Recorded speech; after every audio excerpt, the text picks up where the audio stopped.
메리 크리스마스. 메리 크리스마스. 예. 오늘 예배당에 나오신 모두에게 예수님의 은혜와 그리고 그 기쁨과 평안이 항상 함께 하시기를 축복합니다. 성탄절입니다.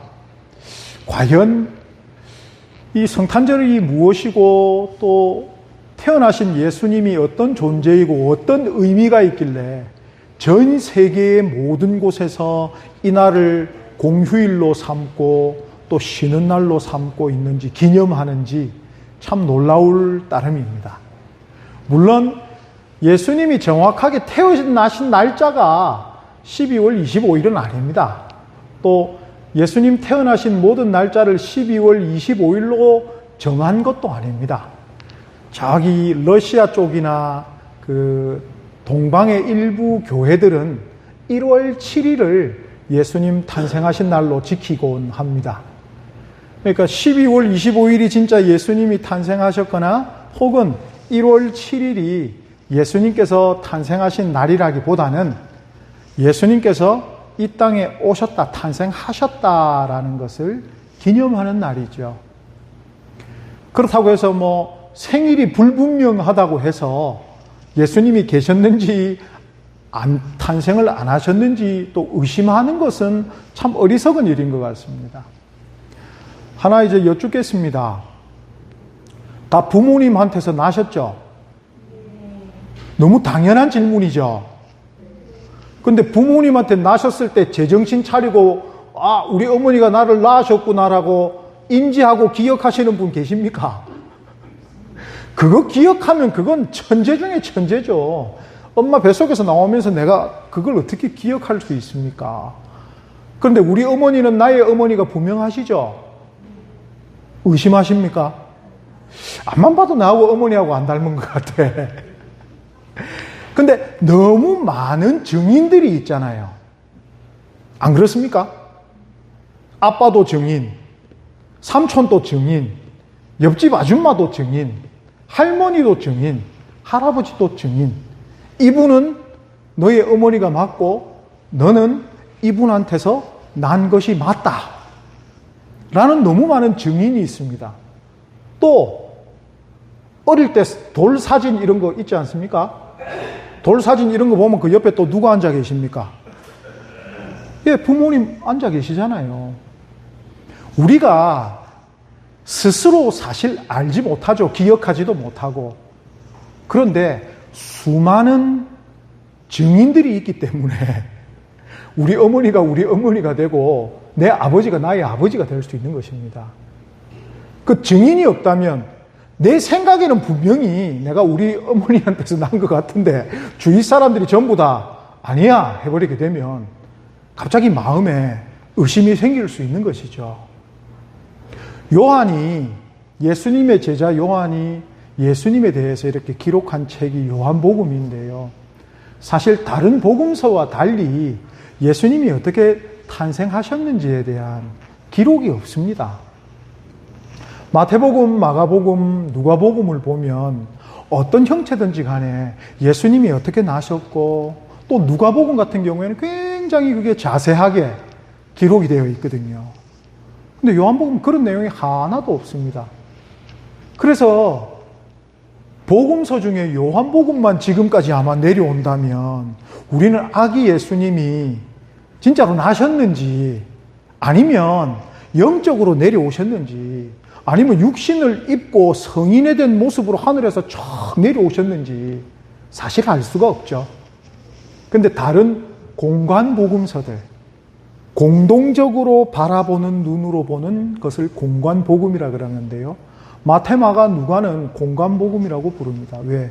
일치하는 내용들이 참 많거든요. 공동된 시선으로 보고 있다고 해서 공관 복음서인 것입니다. 그 복음서를 보면은 예수님이 어떻게 탄생하시기 전부터 또 아기로 나셨고 그리고 어린 시절을 어떻게 지냈고 또 어린 시절의 에피소드 하나가 이렇게 전해져 내려온 것을 보면 이게 참 수많은 증인들이 예수님을 아기로 탄생하신 예수님을 만났구나 증인이 되는구나라는 것을 알 수 있죠. 그에 비해서 요한은 모든 복음서에 비해서 상당히 늦은 시간에 복음서를 작성했습니다. 이 얘기는 무엇이냐면 벌써 복음이 예수 그리스도가 누군지에 대해서 어떤 분인지에 대해서 많은 유럽 사람들 또 아시아 사람들이 소아시아에 있는 사람들이 알게 된 이후에 이 복음서를 적었다는 것입니다. 그러니까 예수님께서 굳이 탄생하시고 이런 것들을 얘기하기보다는 정말 예수님이 누구시고 우리에게 어떤 의미로 오셨던 그 영적인 것들을 알려주기 위해서 이렇게 썼다. 그래서 오늘 우리가 요한복음을 통해서 예수님을 묵상할 수 있는 것은 그분께서 어떻게 언제 어디서 탄생하셨다라는 것에 대해 집중하는 것이 아니라 예수님은 어떤 분이시고 우리에게는 어떤 의미이며 하나님께서는 예수님을 우리에게 왜 보내주셨는가에 집중을 한다면 우리가 오늘 성탄절 예수님께서 오셨고 그리고 승천하셨고 이제 다시 오실 예수님을 기다리고 있는데요. 내가 다시 오실 예수님을 이런 마음으로 기다려야 하는구나 라는 것을 묵상할 수 있는 말씀이 되기를 원합니다. 1절 말씀해 보시면 태초에 말씀이 계시니라. 이 말씀이 하나님과 함께 계셨으니 이 말씀은 곧 하나님이시니라. 그가 태초에 하나님과 함께 계셨고 만물이 그로 말미암아 지은 바 되었으니 지은 것이 하나도 그가 없이는 된 것이 없느니라. 지금 예수님이 누구신가에 대해서 제일 먼저 설명하고 있는 것이 무엇이냐면 창조주 하나님과 같은 존재이다라는 것을 분명히 얘기하고 있습니다. 태초에 하나님이 계신데 이 얘기는 뭐랄까요? 태초라고 하면 하나님이 그냥 세상을 하나님의 뜻대로 만드시기 시작하신 때입니다. 하나님이 원래 계셨고 어떤 시점에 하나님께서 세상을 만들어 볼까? 그러니까 하나님께서는 세상과 같이 나신 혹은 같이 존재하신 개념이 아니시라는 것입니다. 하나님과 예수님과 성령님은 영원한 세월을 그냥 계시다가 어떤 시점에 세상을 한번 만들자라고 만드신 거라는 것이죠. 함께 만드셨다라는 것입니다. 하나님과 예수님과 성령님은 세상을 함께 만드신 분이시다라는 것으로 지금 설명을 하고 있는 것입니다. 지금 얘기하고 싶은 것이 무엇이냐면 하나님은 또 예수님은 곧 하나님이시다라는 것을 너무 얘기하고 싶은 것입니다. 요한이. 지금 요한이 예수님과 함께 지낸 세월이 3년이 좀 넘는 세월인데요. 나이가 제일 어린 제자로서 한 우리 나이로 치면 중학생 때쯤 됐을까? 그때부터 예수님을 이렇게 제자로 따라다녔고 예수님의 옆에서 밥 먹을 때 그 옆에 있는 제일 사랑받는 제자. 그렇겠죠. 제일 막내가 본래 제일 어른 옆에서 수발 들고 하잖아요. 그런 것처럼 예수님의 옆에서 예수님 심부름도 한다든지 숟가락도 놔드린다든지 이런 일을 하면서 사랑받았겠죠. 그가 제일 먼저 예수님에 대해서 얘기하고 있는 것은 창조주이십니다 라고 얘기를 하고 있고, 두 번째가 그 안에 생명이 있었으니 이 생명은 사람들의 빛이라 라고 얘기를 합니다. 생명이라는 것은 우리가 가지고 있는 어떤 생명은 어느 시점부터 어느 시점까지 가지고 있는 생명입니다. 왜 우리가 우리의 인생이 참 중요하고 소중하냐면 이 땅에서 정해진 시절이 있다는 것이죠. 그걸 우리가 생명이라고 얘기를 합니다. 예를 들어서 생명이 무한하다면 우리가 인생을 이렇게 열심히 살까요?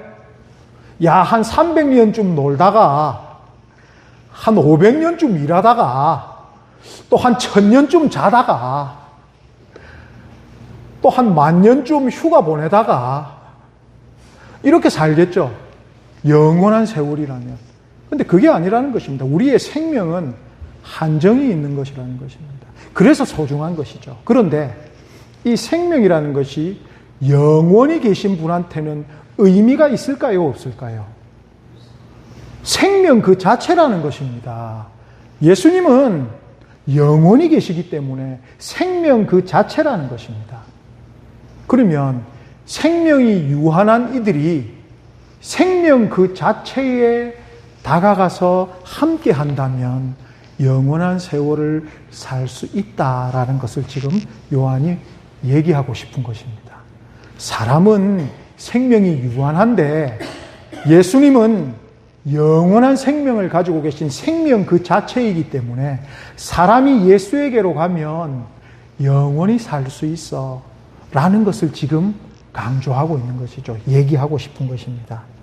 그런데 5절부터 이렇게 보시면 빛이 어둠에 비치되 어둠이 깨닫지 못하더라 라는 말씀이 있고 10절에 보시면 그가 세상에 계셨으며 세상이 그로 말미암아 지은 바 되었음에 세상이 그를 알지 못하였고, 그리고 11절에 자기 땅에 오매 자기 백성이 영접하지 아니하였으나 라는 이런 부정적인 문장이 3개가 나옵니다. 그렇죠. 깨닫지 못하고 알지 못하고 영접하지 아니하였더라. 지금 요한이 또 얘기하고 싶은 게 뭐냐면 하나님께서 예수님 전에도 많은 선지자를 주셔서 살 수 있는 방법을 알려주셨고, 그리고 그 다음에 누가 오실지 진짜 하나님이 직접 내려오신다라는 것을 알려주셨는데도 사람들이 깨닫지 못하고, 특별히 지금 요한이 얘기하고 싶은 것은 예수님이 이 땅에 오신 이후에 탄생한 사람들, 요한도 포함되겠죠. 요한이 이때 요한복음을 썼을 때 90살이 훨씬 넘었었다라고 얘기를 합니다. 성서학자들이. 그러면 대부분 자기보다 어린 예수를 믿는 사람들, 또 혹은 그 시대 사람들에게 얘기하고 있는 것이죠. 빛이 어둠에 왔는데 왜 알지 못하느냐? 예수님이 우리하고 함께 사셨는데 왜 그걸 모르느냐? 예수님이 우리한테 구원 얻을 수 있는 하나님의 권세, 자녀가 되는 그 권세를 주시는 길을 열어주셨는데 왜 영접하지 아니하느냐? 라는 답답한 심정을 또 바로 얘기하고 있는 것입니다. 새벽마다 제일 먼저 예배당에 올라와서 하는 일이 뒤쪽에 있는 불을 켜는 일입니다. 캄캄해져 있는 예배당에 들어와서 불을 탁 켜면 이 등이 켜지면서 일순간에 예배당이 환해지거든요. 근데 막 이 빛이 어둠과 싸우면서 막, 야, 어둠 비켜라, 싸우면서 이렇게 밝혀지는 걸까요? 그냥 빛이 있으면 어둠은 사라지는 것일까요? 그냥 빛이 있으면 어둠은 사라지는 것입니다. 그걸 우리가 깨달아야 하는 것이죠. 얼마나 요한은 답답할까요? 왜 예수님을 보고도 왜 예수님을 영접하지 않니? 그 이유는 우리가 어둠이기 때문입니다. 우리가 너무나 어리석은 어둠이기 때문이고, 우리가 자기 백성이라고 불린 사람들이지만 예수님이 자기 땅에 오셨지만 자기 백성이 영접하지 않았다라는 것입니다. 이게 참 중요한 건데요. 자기 땅에 오셨는데 다른 나라 백성이 영접하지 않았더라라고 얘기하면 당연할 수 있겠죠. 근데 예수님이 자기 땅에 자기 백성들에게 오셨는데 자기 백성들이 영접하지 않았다라는 것입니다. 서로 간에 얼마나 답답할까요? 왕으로 오신 분도 답답하실 거고 백성들도 답답할 것입니다. 어떤 부분에서 소통이 안 됐을까요? 라고 생각을 해보면 예수님은 이 땅에 영원한 생명, 하나님께 갈 수 있는 그 길을 주시기 위한 메시아로 이 땅에 내려오신 것입니다. 그런데 자기 백성이라고 불리는 사람들은 뭘 바라고 있냐면 이때의 당대의 이스라엘 백성들은 지금 독립을 원하고 있는 것입니다. 우리가 로마 제국에 오랫동안, 또 그 앞에 있었던 헬라 제국에 오랫동안, 그 앞에는 바벨론 제국에 오랫동안, 그 앞에는 아시리아 제국에 오랫동안 종살이를 하면서 노예 생활을 하면서 더 이상 우리가 이렇게 살 수 없습니다. 우리에게 독립국가를, 다윗의 시대처럼 독립국가를 만들어줄 메시아를 보내주시옵소서라고 바라고 있었거든요. 이걸 현대적으로 한번 생각해 보겠습니다. 예수님은 아까 그 목적으로 오신 게 변함없습니다. 우리를 하나님께로 인도하시기 위해, 우리를 구원하시기 위해 오신 이 사실이 변함없습니다. 근데 우리는 어떤 메시아, 어떤 예수님을 마음속으로 바라고 있는 것일까요?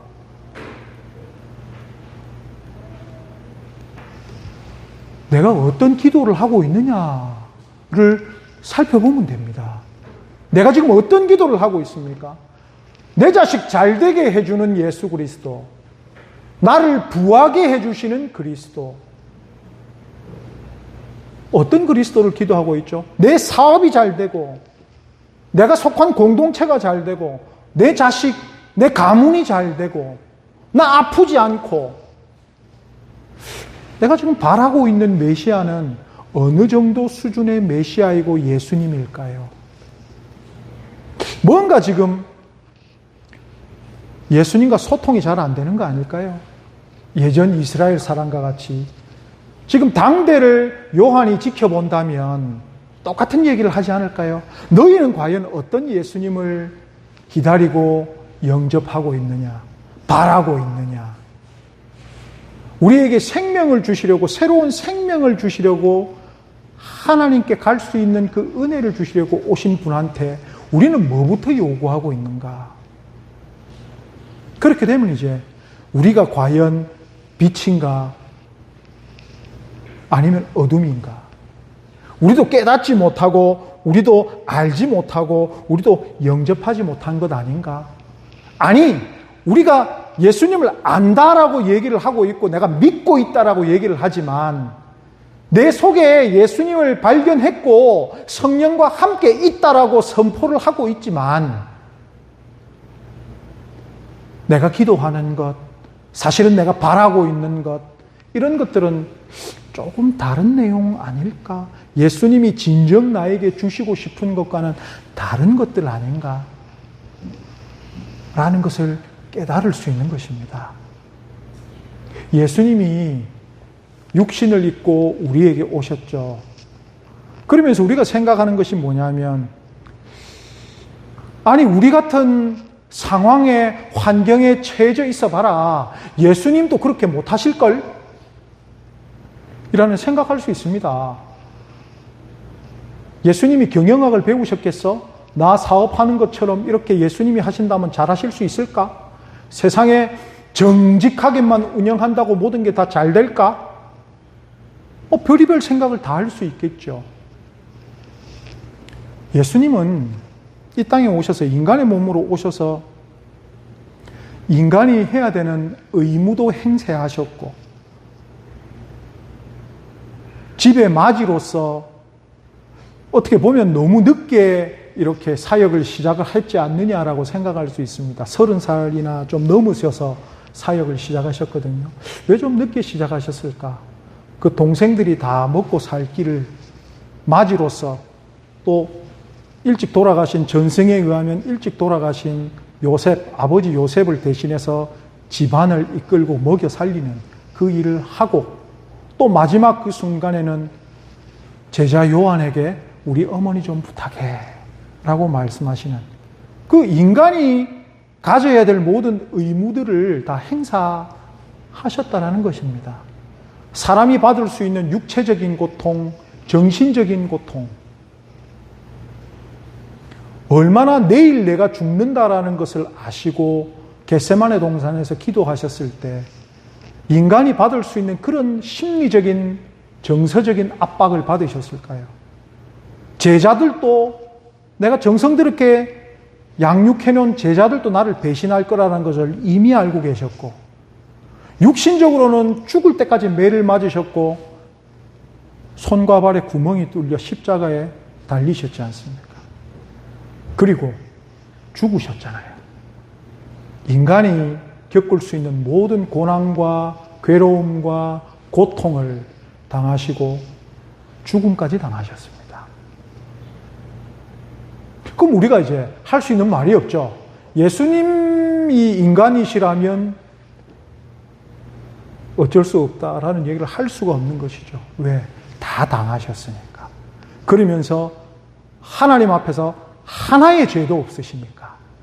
온전한 화목 제물로서 하나님께 드려지셨으니까.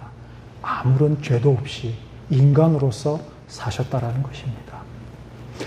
그러면 우리가 이런 예수님을 통해서 하나님께 나아갈 수 있다라는 것을 믿고 우리도 좀 변해야 되는데, 중요한 것이 뭐냐면 우리가 변하고 우리가 선택함으로 인해서 하나님이 우리에게 구원을 내려주신다는 것은 아니라는 것입니다. 중요한 것은 하나님이 보내셨다라는 것입니다. 하나님이 보내셔서, 즉 우리의 어떤 노력과 우리의 어떤 시도로 인해서 우리가 하나님께 갈 수 있는 길이 열리는 것이 아니라는 것입니다. 첫 번째는 무조건적인 하나님의 은혜가 있어서 예수를 이 땅에 보내주셨고 그걸 우리가 믿는다라는 것입니다. 하나님께서 은혜를 베풀어 주시는 것에 대해서 저희가 올바른 반응을 할 때, 나는 선하니까, 내가 비록 예수를 믿지 않고 있지만 나는 세상에 봉사도 많이 하고 불쌍한 사람도 많이 도우는 그런 사람이야. 내가 웬만한 그리스도인들보다는 훨씬 내가 정직하게 살걸? 이런 분들 계시죠? 그 사람에 대한 심판은 하나님이 하시는 거지 우리가 하는 것이 아닙니다. 하나님은 하나님의 기준으로, 근데 그 기준을 성경에 우리에게 알려주셨기 때문에 하나님의 기준대로 심판하시는 것입니다.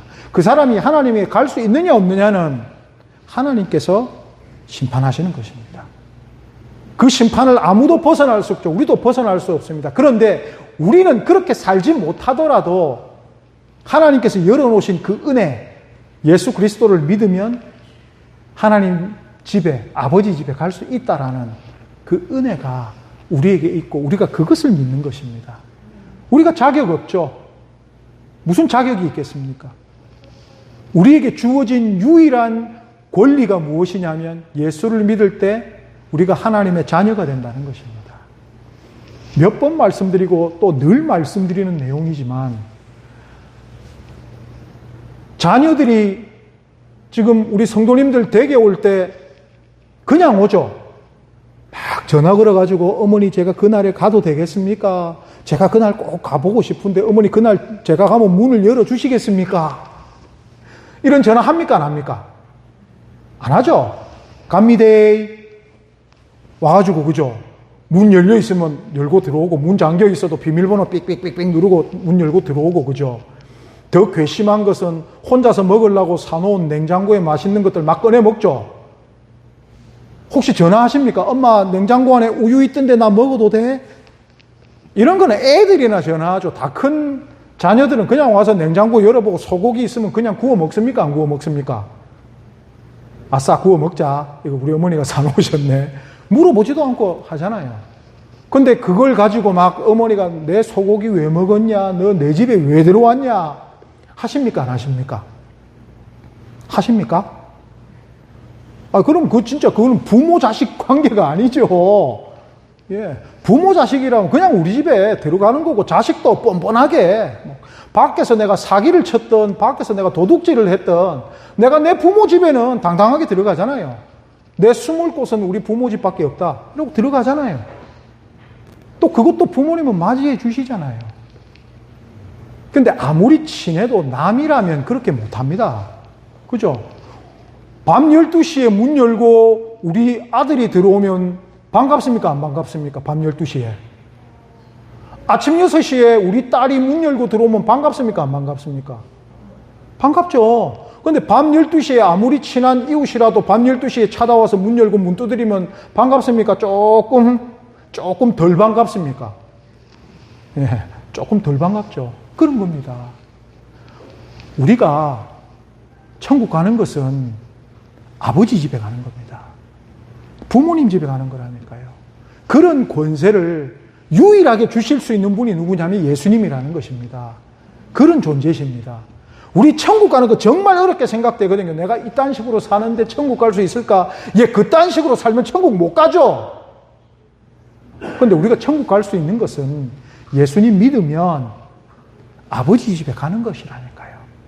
그런 은혜를 주시는 분이 예수님이라는 것입니다. 요한복음이 그 얘기를 하고 있는 것입니다. 그러면서 그의 영광을 보니라고 14절 그리고 18절에 나타내셨느니라 라고 되어 있습니다. 우리가 예수 그리스도를 이제 믿음을 통해서 그때부터 예수님의 빛이 우리에게 비친다는 것을 나도 조금 이렇게 밝은 사람이 돼가는구나. 자, 사람이 나쁜 짓을 하려는 마음을 멀건 대낮에 가질까요? 조금 어두컴컴하면 가지게 될까요? 저기에 길에 누가 지갑을 딱 떨어뜨린 것 같은데 멀건 대낮에 죽는 게 그럴까요? 아니면 깜깜해 아무도 없을 때 가면 싹 죽는 게 더 마음이 편할까요? 그거 내가 해야지라는 마음을 가진다면 아무도 안 보는 캄캄한 밤에 그거 가지고 싶을걸요. 근데 환한 빛이 비춰져 있으면 어떨까요? 지갑을 보고도 열어보고 그죠? 아이고 이거 누구 집 거에 갖다 줘야지라는 마음을 가지게 될 것입니다. 빛이 있으면 예수님께서 인생이 어떻게 살아야 한다라는 가장 모범적인 것을 우리에게 보여주셨고 또 하나님께 갈 수 있는 유일한 길을 빛으로서 우리에게 보여주신 것입니다. 앞에서는 우리가 알지 못하고 깨닫지 못하고 영접하지도 않았는데 예수님이 오셔서 우리가 그래도 하나님의 은혜로서 예수님을 믿어봐야 되겠다라는 그런 마음이 든 것이 하나님이 주신 은혜고 그것을 통해서 내가 예수님을 믿게 될 때 예수님이 빛으로 하신 모든 그 활동들이 이제는 우리에게 나도 저렇게 살아야지 라는 마음을 주는 것입니다. 비록 내가 지금 그렇게 살고 있지는 못하더라도 저 모습이 하나님이 기뻐하시는 모습이구나라는 것을 우리가 진짜로 깨달을 수 있다는 것입니다. 그래서 노력 하나하나를 하는 것이죠. 그러면서 18절에 본래 하나님을 본 사람이 없어되 아버지 품속에 있는 독생하신 하나님이 나타내셨느니라. 참 얼마나 답답하셨을까요? 하나님도. 내가 하나님인데 너희들한테 싹 보여주고 싶은데 죄 있는 인간이 하나님을 보면 어떻게 된다라고 구약에 나와 있습니까? 죽거든요. 하나님 입장에서도 얼마나 답답하실까요? 짠! 하고 보여주고 싶은데 자녀들한테 내가 나다라고 보여주고 싶은데 그거 보는 순간 우리는 어떻게 된다고요?